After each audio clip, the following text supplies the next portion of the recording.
네, 안녕하세요. 축구생각입니다. 축구 승부패 토토 17회차 K리그 6경기 분석 및 성 공유하도록 하겠습니다. K리그는 주중에 경기들이 있죠. 오늘과 내일 이제 경기가 치러지게 되는데, 일단 그 부분 때문에 이번 주는 초안을 할지 말지에 대해서 고민을 했었지만, 그래도 초안을 원하시는 분들도 계실 거고, 이런 경기들이 있다라고 좀 맛보기로 생각을 해주시면 될 것 같습니다. 일단 뭐 최근 전적이라든지 아니면 순위, 그리고 데이터적인 부분들을 많이 대입하진 않았습니다. 현재까지의 경기력과 상대 전적 이런 부분만 대입을 해서 간단하게 분석을 했고요. 그렇기 때문에 최종 평가는 조금 달라지는 부분도 어느 정도 있을 것 같긴 합니다. 시작 전에 구독과 좋아요 한 번씩 부탁드리도록 하겠습니다. 1번 경기부터 말씀을 드리겠습니다. 포항 대 제주의 경기고요. 포항은 광주에게 1대0 승리, 제주는 인천을 3대0으로 이겼습니다. 포항은 지난 경기 타씨가 페널티킥이긴 했었지만 득점을 했다라는 부분이 좀 긍정적으로 보이고요. 외국인 선수 같은 경우에는 일류첸코도 그랬었고, 초반에는 좀 일류첸코도 어느 정도 좀 욕을 많이 먹었었던 걸로 기억을 합니다. 그만큼 적응을 하는 데 있어서 외국인 선수들의 특히나 공격수 같은 경우에는 득점이 굉장히 중요한데, 어쨌든 페널티킥이지만 득점을 했다라는 부분에 있어서 자신감이 좀 생겼을 것으로 생각이 되고요. 그것이 또 이런 자신감이 득점과 리그 적응으로 이어지지 않을까라고 생각을 하고 있습니다. 또 다른 포항의 외국인인 크베시치와 팔라시오스, 그리고 포항의 에이스인 송민규와 강상우, 특별한 부상자가 없는 포항의 모습을 보여주고 있고요. 제주 같은 경우에는 수비가 견고했었던 그런 상황에서 시즌 초반에는 수비는 견고하면서 어느 정도 실점은 많이 하진 않았지만 득점 역시 좀 많이 나오지 않으면서 좀 공격수에 있어서는 좀 답답했던 시즌 초반의 제주였었는데, 최근에 주민규의 연속으로 득점하는 부분, 그리고 안현범 선수가 복귀를 하면서 이런 시너지가 굉장히 좋은 제주의 모습이 된 것 같습니다. 상승세의 지금 제주고요. 흐름이 좋은 일단 두 팀이 만났다라고 생각을 합니다. 수비적으로 봤을 때는 포항은 여전히 하창래의 공백이 좀 보입니다. 불안한 모습이 있고, 강현무 키퍼의 이 제공권에서의 펀칭이 지속적으로 좀 불안하기 때문에 제주와 비교했을 때는 수비적으로 안정적인 팀은 제주라고 생각을 합니다. 다만 공격적인 모습을 생각을 해본다면 제주는 제르소의 이 외국인의 활약은 무난하다라고 생각을 하지만 그 외 외국인 선수들의 활약이 없는 제주고, 포항 같은 경우에는 외국인 선수들이 적응을 해나가고 있는 그런 모습을 보여주고 있다라고 생각을 하고 있습니다. 제주의 안현범과 주민규, 이창민 등의 한방이 있긴 하지만 공격적으로 비교했을 때 더 좋은 팀은 포항으로 생각을 하고 있고요. 수비적으로 더 좋은 팀은 제주, 반면에 공격적으로 더 좋은 팀은 포항이라고 생각을 해서 경기력만 놓고 본다면 이 경기는 좀 무승부에 가장 가깝다라고 개인적으로 생각을 하고 있습니다. 초안은 포항의 단통 무승부 예측하도록 하겠습니다. 자, 2번 경기입니다. 광주 대 대구의 경기고요. 광주는 포항에게 1대0 패배, 대구는 서울에게 1대0으로 승리를 했습니다. 광주는 엄원상 김종우의 출전 여부가 불투명하고요. 이한샘, 이찬동은 출전이 어려워 보입니다. 대구 같은 경우에는 부상자들이 복귀를 하면서 거의 완전체의 대구가 됐다라고 생각을 합니다. 다만 생각보다 일찍 복귀한 세징야가 주중 경기에서 출전할 가능성이 높은데, 만약에 출전을 하게 된다면 주중 경기 출전 후에 주말 경기에서 풀타임을 소화하기엔 좀 무리라고 생각을 합니다. 그래서 아마도 이 풀타임 자체는 좀 어렵지 않을까라고 생각을 하고 있고요. 일단 이 경기는 근소한 차이로 대구가 원정이긴 하지만 그래도 정배를 받을 확률이 높다라고 생각을 하고 있습니다. 그렇다면 저는 좀 이변으로 광주 쪽 사이드를 생각을 하고 있고요. 부상자가 좀 많은 광주, 그리고 부상 인원들이 복귀한 대구의 경기, 그리고 흐름이 좋지 않은 광주와 흐름이 그래도 분위기 반전을 성공한 대구라서 이 경기는 당연히 대구가 유리해 보이는 게 맞다라고 생각을 합니다. 하지만 경기력을 생각을 해봤을 때 광주가 부상자가 많은 상황에서 역습이나 이 공격력이 김진혁이나 에드가 이런 부상에서 복귀한 선수들, 거기에 세징야까지 있기 때문에 지금 이런 대구 상대로 광주가 라인을 많이 올릴 것 같지는 않다라고 생각을 합니다. 광주가 포항과의 경기 때도 경기력 자체는 그래도 나쁘지 않았었다라고 생각을 하고요. 공격에서의 펠리페나 엄지성의 활약이라든지 아니면 수비에서 가끔 뚫리는 장면들을 보여주는 알렉스이긴 하지만 생각보다 이한샘 선수의 공백은 크게 느껴지진 않았고요. 종합적으로 봤을 때 대구의 공격이 광주가 라인을 올리지 않는다면 뚫어내기 힘들 수도 있을 것 같다는 생각과 오히려 광주의 역습에 당할 가능성이 있다라고 생각을 하고 있습니다. 두 팀의 최근 맞대결에서 무승부가 없기 때문에 초안에서는 이변이라면 무승부보다는 광주의 승이 더 좋지 않을까라고 생각을 해서 광주의 단통 승을 예측해 보도록 하겠습니다. 자, 3번 경기입니다. 강원 대 전북의 경기고요. 강원은 수원FC에게 2대1로 패배, 전북은 성남에게 1대0으로 승리를 했습니다. 강원은 조지한 선수의 출전이 좀 어려워 보이고요. 전북 같은 경우에는 지난 경기 이용 선수가 결장하긴 했었지만 결장자 명단은 없었기 때문에 아마도 주중 경기부터는 출전할 가능성이 있다라고 생각을 하고 있습니다. 강원은 김대원을 활용한 역습이 지난 경기 굉장히 좋았었고 조지한의 공백 자체는 좀 느껴지긴 했었지만 전체적으로 압박이나 수비 라인도 그래도 이 자리를 잡아가는 모습들 이런 부분들을 생각을 해본다면 경기력 자체는 좀 좋았다라고 생각을 합니다. 전북은 성남 상대로 고전을 하긴 했지만 상대의 실수 한 번을 그것을 놓치지 않으면서 그대로 득점을 하면서 지난 경기에 승리를 했었고요. 개인적으로 전북은 이용이 출전하지 않았을 때 대체 자원인 이유현 선수의 크로스도 좀 이용에 비해서는 좀 아쉽다라는 생각, 그리고 라인 컨트롤에서 좀 아쉬운 부분들이 많습니다. 이유현 선수가 아직은 적응이 안 된 건지 라인을 못 맞추는 그런 모습들이 좀 많다라고 생각을 해서 이용 선수가 출전을 할 가능성이 있지만 만약에 출전을 하지 못한다면 그 부분은 좀 불안하다라고 생각을 하고요.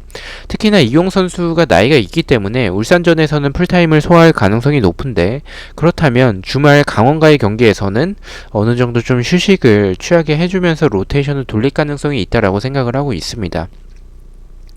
강원은 라인을 좀 높게 형성을 했었을 때 김영빈이나 아슐마토프, 임채민의 수비 자체가 단단하긴 하지만 주력이 좀 느린 부분이 있기 때문에 라인을 올린다면 공간에 대한 불안함이 좀 많은 팀인데, 개인적으로 전북 상대로 라인을 올리는 팀은 울산도 안 올릴 것 같아서 어쨌든 올리는 팀이 많지 않죠.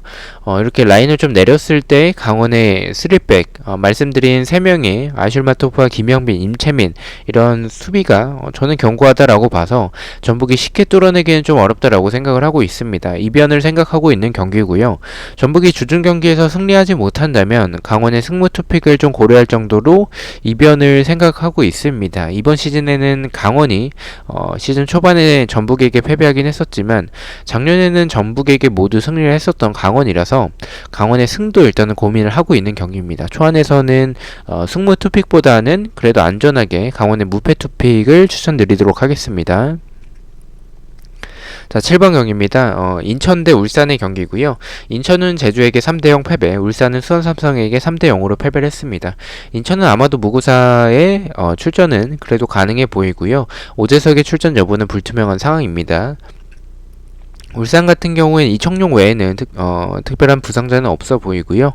일단 인천은 상황이 좋지 않습니다. 울산도 수원에게 패배하면서 주중 전북전에서 승리한다면 분위기 반전을 하겠지만 패배한다면 분위기는 더 좋지 않아질 것으로 생각을 하고 있습니다. 인천은 무고사와 오재석의 복귀가 좀 시급해 보이고요. 김현 선수가 잘 버텨주고는 있지만 아쉬운 부분들이 있고 조커로 투입됐을 때 더 위력이 있는 선수라고 생각을 하고 있습니다. 오재석의 빈자리는 정동현 선수가 대체를 하고 있습니다. 지난 시즌 주전 선수였었지만 오재석과 비교했을 때는 좀 아쉬운 부분들이 있죠. 공격적으로는 그래도 도움이 되는 선수인데 수비적으로는 첫골 실점 장면에서도 좀 아쉬웠었고 전체적으로 좀 흔들리는 모습이 많은 그런 인천의 모습이라고 생각을 하고 있습니다.